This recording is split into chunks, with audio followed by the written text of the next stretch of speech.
Good morning, 5:22, nagbabalik po ang Panahon TV. Ngayon naman po ating sisilipin yung mga naitala nating minimum and maximum temperature. Meron po tayong minimum na 23.4 degrees Celsius na itala po natin yan ng 2 a.m. Ang ating maximum ay 30.1 degrees Celsius na itala po natin yan ng 1 p.m.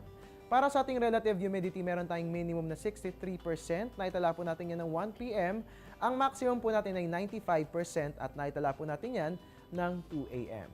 And alright mga kababayan, no, dahil nga po ngayon ay November 30, ngayon nga po we commemorate Bonifacio Day. Si Andres Bonifacio nga po ay isinilang sa araw na ito noong taong 1863. Isa siya sa pinakamahalagang tao sa kasaysayan ng bansa dahil siya ang nagtatag ng KKK. Kataas-taasan, kagalang-galangang katipunan ng mga anak ng bayan. Isang kilusang revolusyonaryo laban sa mga Kastila. Magpahanggang ngayon patuloy na ginugunita at isinasabuhay ang kadakilaan ni Bonifacio para sa bayan.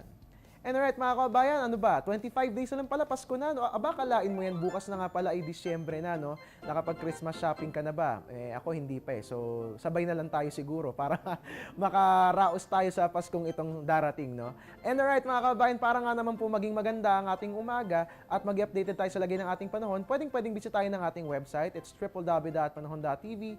And of course, you can also like our Facebook page, panahon.tv, or you can also follow us on Twitter at Panahon TV dahil pagdating sa weather updates, sa television man o sa internet, dito sa Panahon TV, tunay na walang pinipiling panahon ang pagbibigay impormasyon. At mula ng umaraw man, I'm the man. I'm your weatherman, Harry Bayona. Nagpapaalalang tiwala lang, may tamang panahon ng bawat pagkakataon. At para nga naman maging disaster ready tayo, at all times ating pong panoorin ang video mula sa Project Dina. Maging ligtas, maging panatag, Pilipinas.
panahon.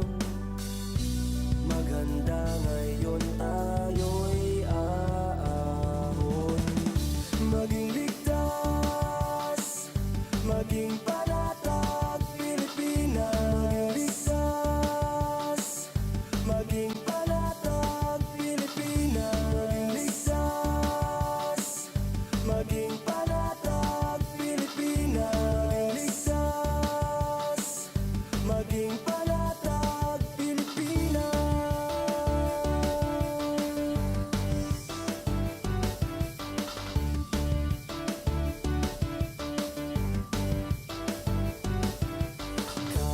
Kahandaan ang susi sa kaligtasan.